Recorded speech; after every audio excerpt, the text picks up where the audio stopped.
we can finally see now who is the champ and who is the tramp. Look, I'm the champ. You ain't. You listen. You the champ. Right on. Now listen. That's all over. Sonny listen is all over. Now you ain't the champ. Hey, you listen for champ. Be quiet now. Shut up. How you gonna do this? How you gonna do this? The 60s and 70s are rightfully considered the golden age of heavyweight boxing. George Foreman, Ken Norton, Joe Frazier, and of course Muhammad Ali all fought each other and gave us some of the most fantastic displays of boxing to date. The only exception was the fight between Ken Norton and Joe Frazier, which never actually took place. Fortunately for us, both Joe Frazier and Ken Norton fought against Muhammad Ali a whopping 3 times, and each one of those 3 matches was truly epic. Practically the entire boxing career of Frazier happened in Ali's shadow. This poem tells how it feels to be as great as me. Muhammad cast a long shadow, but sometimes Joe did manage to break through it. Not practically large compared to other heavyweights, the constantly advancing and attacking boxer was almost the polar opposite of Ali. They like me. They know I'm the champ. And they know Joe Frazier's the homemade tramp. You like a lot of crowd, and you like a lot of publicity work, I like to do things quiet, you know what I mean? He fit the bill of Ali's arch-nemesis perfectly, and Muhammad did everything to ensure that Smokin Joe gave him a proper beating, which resulted in the main confrontation in the history of boxing. The current generation of keyboard warriors and softies wouldn't even dream of such fights happening in the ring. In this episode, we're going to tell you all about the first fight between Frazier and Ali, go into the history of the main rivalry in the history of boxing, and witness how big the rift between the current generation of boxers is to those that fought in its golden age. How did they even manage to fight like that? Crazy.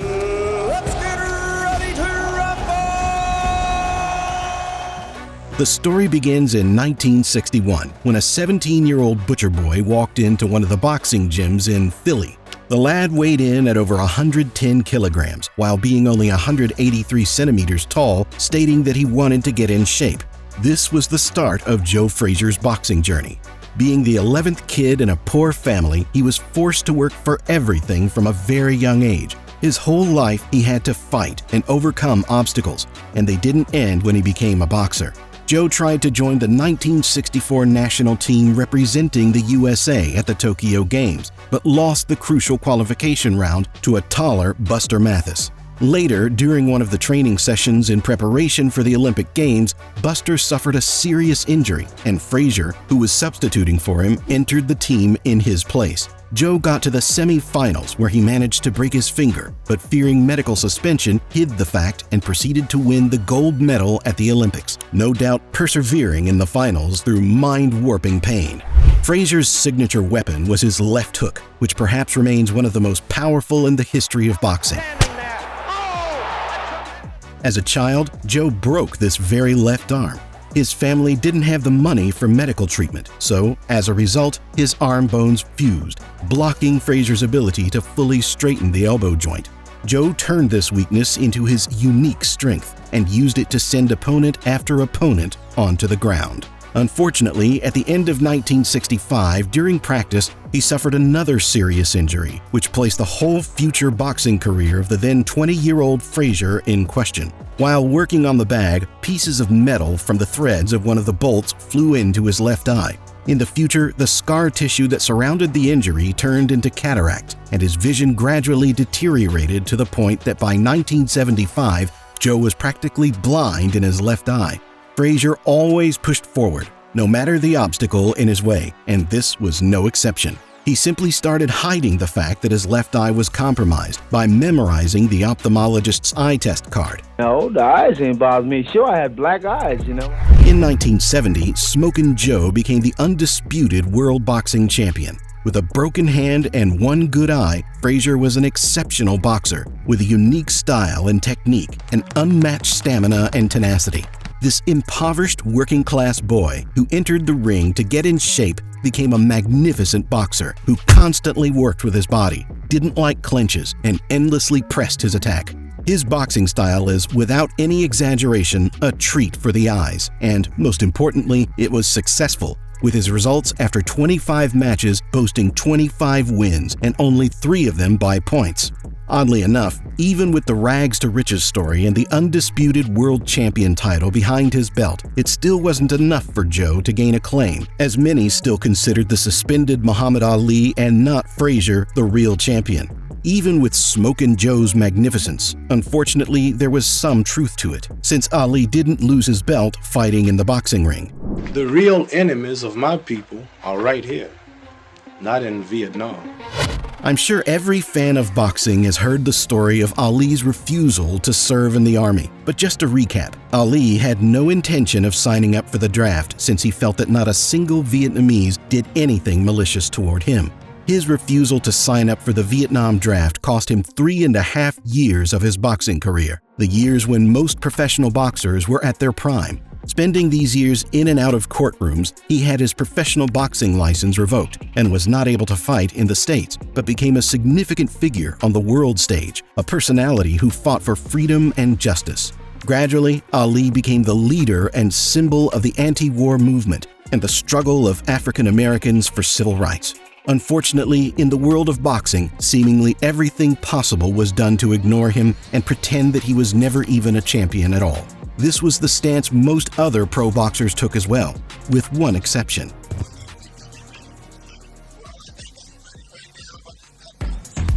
Joe Frazier fully realized that to become recognized as the true world champion, he had to beat Ali. This situation is eerily similar to that of Mike Tyson and Evander Holyfield, when both fought for the champion's belt. But in the match prior, Iron Mike unexpectedly managed to lose to Buster Douglas,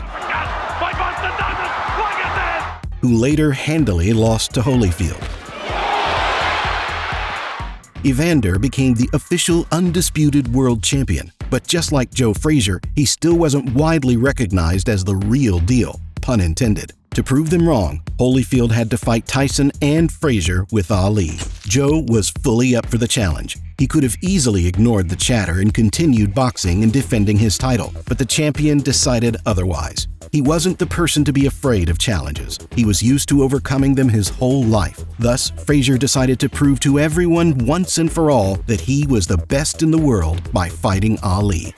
He lobbied for Ali to get back his boxing license, and in October of 1970, Muhammad finally returned to the ring, utilizing a cunning loophole. The state of Georgia didn't have a boxing commission, unlike most other states, which meant that there wasn't anyone that could stop Ali from boxing, even without his license. Muhammad fought Jerry Quarry, but everyone was already looking forward to his fight with Smokin Joe. Since Ali's boxing license still wasn't returned to him, several ideas for places to conduct the fight got tossed around, from Tijuana and Tokyo to Native American reservations. Even the outlandish idea of fighting on board a Boeing while it was in the air was considered. But a fight of these proportions had to happen in an appropriate setting that had all the right attributes. In the end, Frazier headed to Washington and met with President Nixon in the White House. During his walk with Nixon in the White House garden, Joe told the president, "I want you to give Ali his license back. I want to beat him up for you," to which Nixon agreed. Thus, at the behest of his arch-rival, Muhammad Ali was given back his boxing license, and the road to their fight was finally open. Joe's gonna come out smoking, and I ain't gonna be joking. I'll be pecking and a-poking, pouring water on his smoking. Then this might shock and amaze you, but I will destroy Joe Frazier. And yet, the antagonist in this story is not Joe at all, but the originator of the modern trash talk, Ali. He always allowed himself to talk too much before the fight, but what he did with Frazier was just simply dirty, with all due respect and love for the greatest.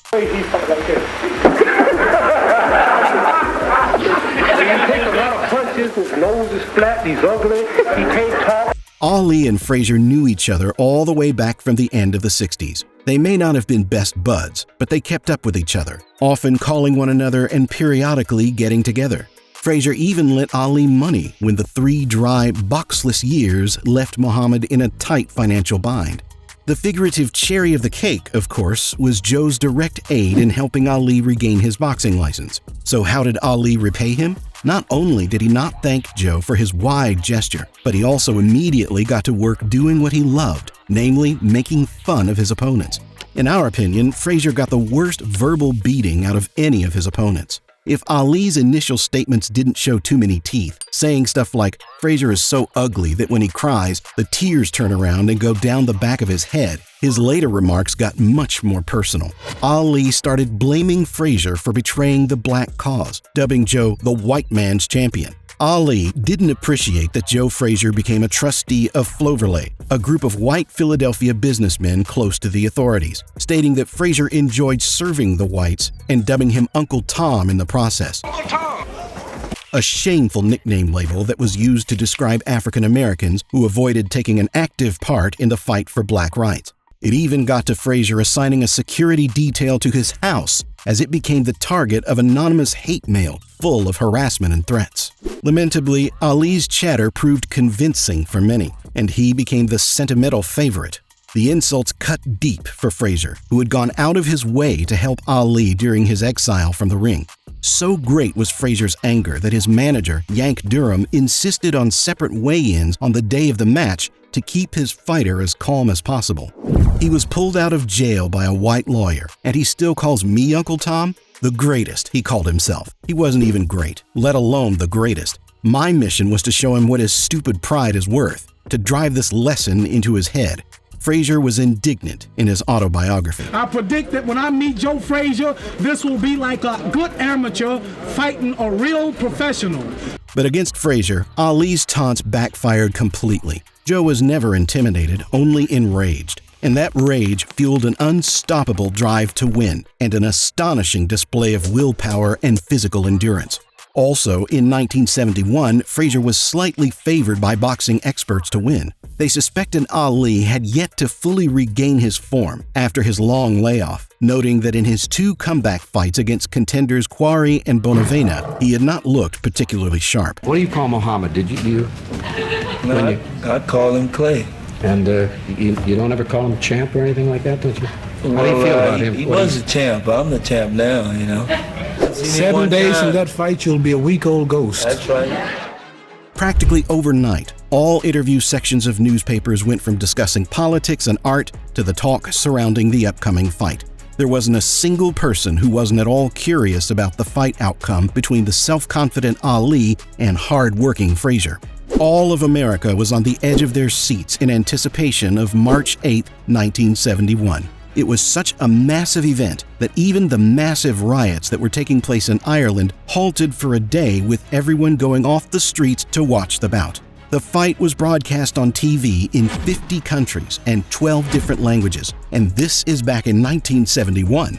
Every single one of the 20,000 tickets to Madison Square Garden, despite their eye-gouging price, flew off the stands. The proceeds of the fight from the ticket sales alone made up over $1.5 million. Many celebrities were present during the fight, and even Frank Sinatra, who didn't manage to get his hands on a ticket, pretended to be a photographer to somehow get a glimpse of the match from the press box. For the first time in history, an undisputed defending champion and an undisputed former champion clashed in the ring. Both boxers each received $2.5 million for the fight, a record sum of money for the times. This was the most anticipated event in the history of boxing and was aptly dubbed the fight of the century. Many questions surrounded the fight, with one of the main ones being whether Smokin Joe can manage to hold on to his status and shut Ali's running mouth. An epic battle was at hand, and the boxers didn't disappoint, surpassing any expectations people had going into the fight. Joe Frazier in the green trunks. They appear very light. Frazier will try to bore in and catch his man. Muhammad Ali here in round 1, and he's trying it. Muhammad Ali may try it. Ali knows that. For holding behind the neck.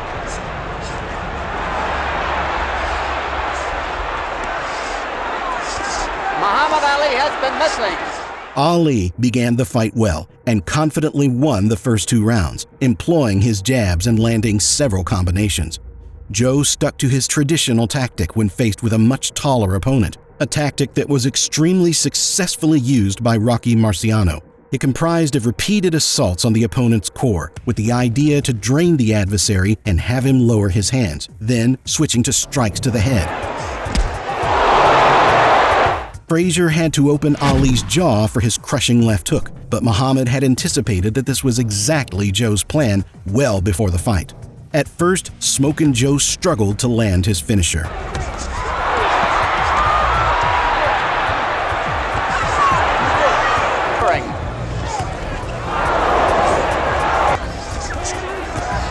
In the third, Frazier upped the pressure, and Ali was forced to clinch several times. Joe was perhaps eating more hits than necessary, some that he could have landed. But during the end of the third, he, for the first time in the fight, landed a clean left on Muhammad's head, while having him pressed on the ropes, adding an uppercut and several other power strikes to seal the deal. They're in Ali's corner, and Ali is hurt.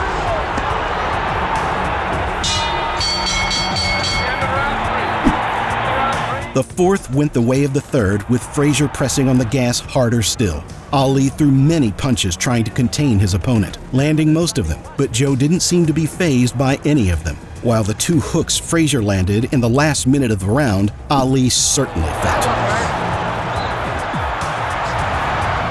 The highlight of the fifth round was when Frazier, for the amusement of the public, decided to copy the way Ali often behaved during his fights. It was hilarious, and it made Muhammad once again question how to defeat such a confident and assertive opponent.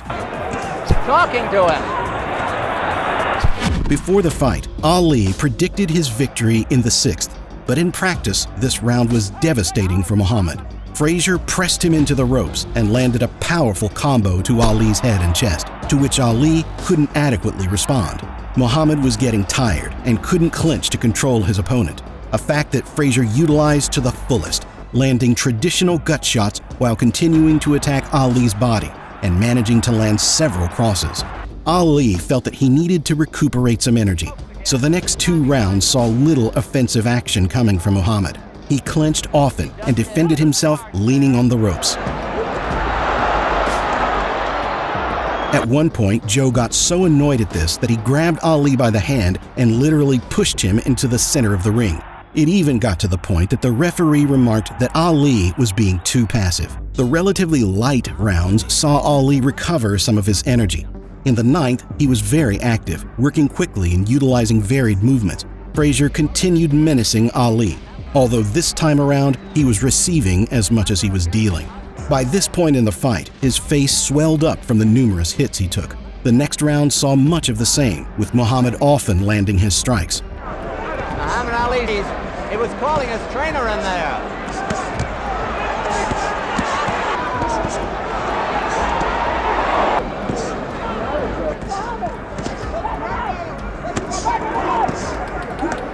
Joe managed to stabilize and level out the situation at the last minute. But would he have enough energy for the final stretch?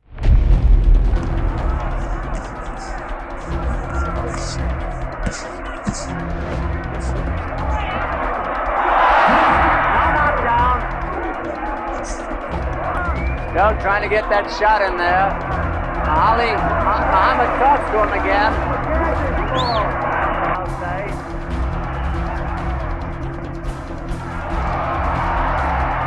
A minute before the end of the 11th saw the fight almost end. Frazier pressed Ali into the ropes and landed his left clean on Ali's jaw.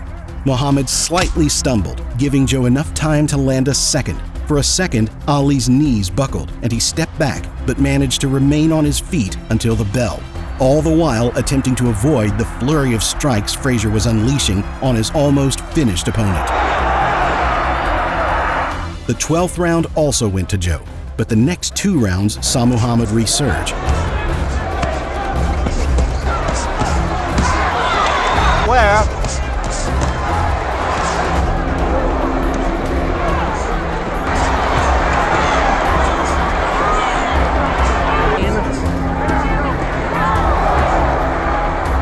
To win, Ali had to win the last round, so he started it aggressively. Frazier managed to defend against Muhammad's onslaught without much trouble, and right when Ali lowered his right hand to throw an uppercut, Joe landed his best strike of the fight.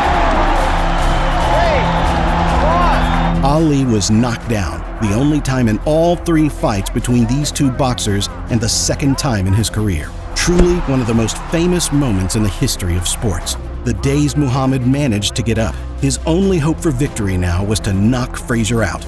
Joe, on the other hand, who spent all 15 rounds actively attacking and defending, pressed for his advantage, just as he did the entire match. The second bell rang to end the epic war. Frazier, his visage a misshapen mass of welts, shouted at Ali, "I kicked your ass." The greatest had no reply. Ali had thought himself distinctly superior to Frazier in every way, but Joe had proven him wrong in one of the single greatest victories in the history of the sport, maybe the greatest in the history of the heavyweights. Joe Frazier! And if you watch that Joe Frazier fight, I mean, that was one heck of a night. And I don't think you have another man today that could have went 15 rounds with Joe Frazier, that hard and constant for 15, and take his best and get up, and then also hit him 3 times more than he hit me. Given credit where credit was due, both boxers put on a remarkable display. Lightning speed, the grace of movement, devastating strikes, constant movement, and tension that glued you to your seat throughout the whole fight.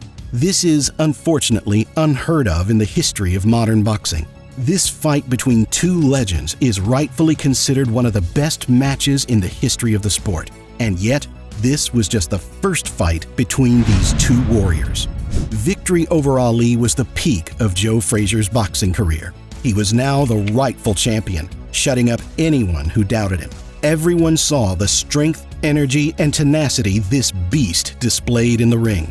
Smokin Joe would defend his title 2 more times, finally spectacularly losing to George Foreman. But that shouldn't take away from the fact that Joe was a great boxer. It seems that Ali and Foreman get a disproportionately large amount of praise, with Frazier seemingly forgotten. He deserves no less attention than them, and the fight that saw him beat Ali fair and square is there to prove it. Joe won the battle, but the war was still far from over.